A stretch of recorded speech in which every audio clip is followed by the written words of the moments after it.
in the house. Ooh, look at that, being funny. She's already relaxing.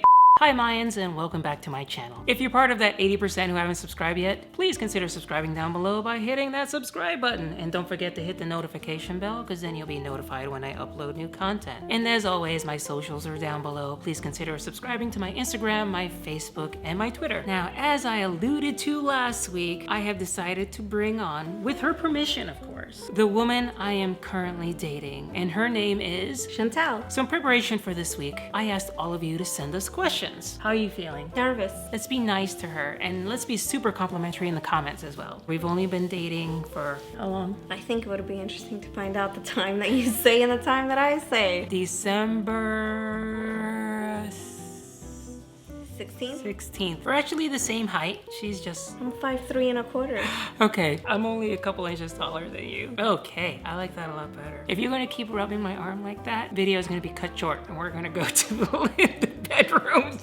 So we said we were dating since December. Yeah, but we've been talking since November, and that actually leads right to this first question. That's what I was getting at. High five. Ariel with the witty aside. We're actually already engaged.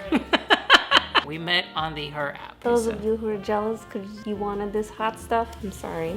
I got to her first. Question number 2. And did she know you were trans beforehand? Yes. And explain how you knew I was trans. I saw her on Ariel Scarcella's videos.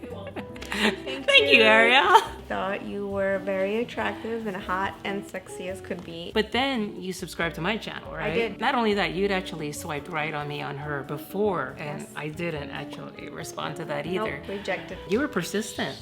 And now I'm dating, I guess, a fan. Trying to keep it non-stalkerish because that wasn't exactly it.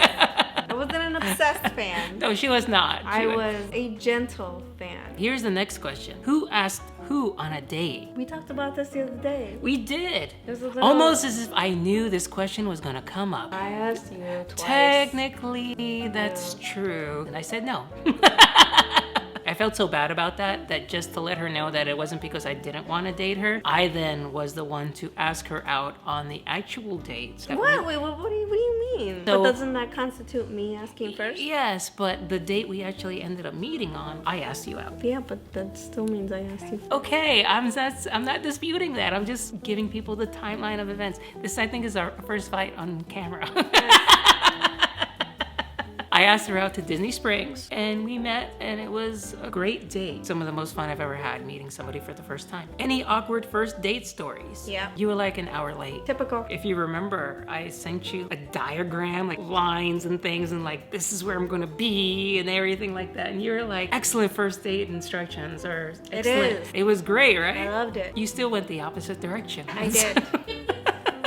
ADHD. What are each of your love languages, and what are the ways you're already speaking to each other's love languages? We'll go over them really quickly for those of you out there who may not know what they are. The first is words of affirmation. That is telling somebody they're beautiful or that you're very attracted to them, all that kind of thing. The second one is gifts. So those would be non-practical kind of things, like flowers, chocolates, acts of service, which are like doing things for people to help them out. Like somebody may have like looked up airfares for you today and sent them to you. I appreciated that. You're very welcome. Quality time. That is agreeing to be in each other's company, of course. Okay, and then finally, physical touch. Rubbing. Of those love languages, what are the ones you use? I am the acts of service. You are very much Yes. that. Yes. You have also brought me flowers and things like that. For me, my love language is physical touch. Last night we watched a movie here and she just kept like stroking my legs. What did you learn from your last relationship? My last relationship was a very long time ago. Mine too. I spent a long time in solitude. We're talking monk type.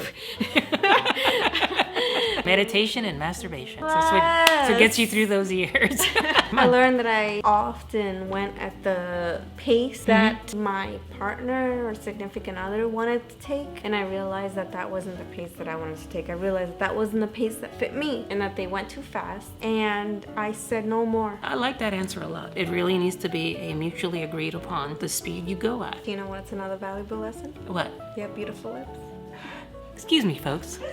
What I learned from my last relationship is that I needed to protect myself. I learned that my personal needs were just as valid as my partner's or my girlfriend's, because in this case, she had problems and I sacrificed my own well-being for her. You know, I got guilt-tripped a lot. I was told that I was a bad person if I didn't do certain things. It was very toxic. I had to end that relationship as well. There's these sets of questions that you can answer that are supposed to like increase your intimacy. So I just cherry-picked a few of them. The first one is, given the choice of anyone in the world, whom would you want as a dinner guest? Ariel Scarcella, because I haven't had the opportunity yet. Anyone in the world, and you pick Ariel. For me, it would be Sarah Bareilles. People say I look like her a little bit. Sarah? See? It's almost the same. I love Sarah. Next question. Would you like to be famous? In what way? Only in the way that I can make a difference for quality. If being famous or being infamous requires that, then You're all for it? An effect of having a YouTube channel with a growing following is that more and more people who know who I am, but at the same time, the more people know me, that means the more people will listen to my message. That has a positive effect overall for transgender people and for people trying to learn things about transgender people. If you are able to live to the age of 90 and retain either the mind or body of a 30-year-old for the last 60 years of your life, which would you want? I know that I'm gonna have a long-lived life. I would just rather have the mind. Part of my issue is that the men in my family don't live very long. They live into their 60s and 50s. The women live into their late 80s, 90s. I don't know where I'm gonna fall. I say the mind of a 38-year-old.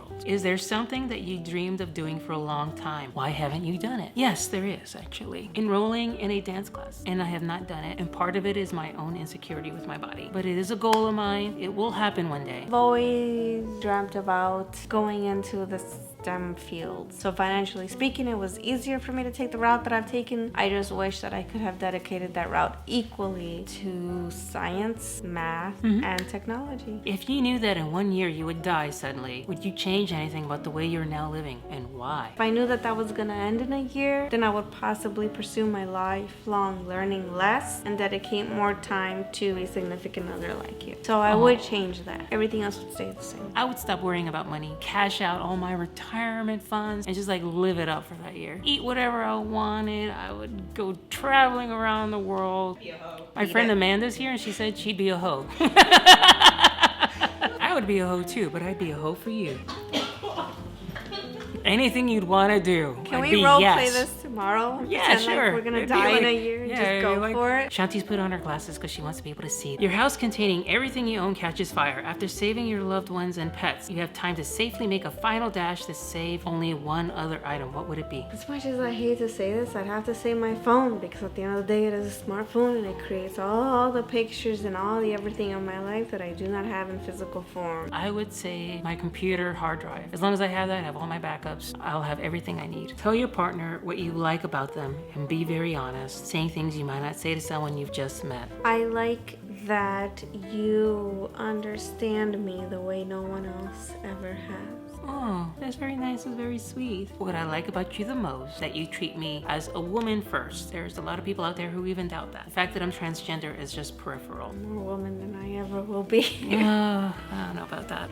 You're more woman than me. The three cis women say you're more woman than we are. Okay, now we're up to the last question. This is the make or break one of the relationship. If you get this one wrong, Make a break.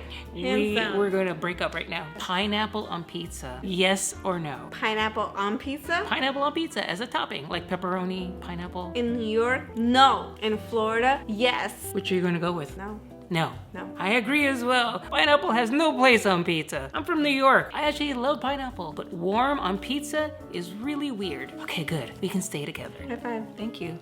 Let us know what your answers to some of those questions would have been. Let me know what you think of pineapple on pizza by putting it in the comments below. As always, my socials are also down below. And if you have a dime to spare, please consider giving to my Patreon. And on that note, like, share, and subscribe, and see you around the interwebs.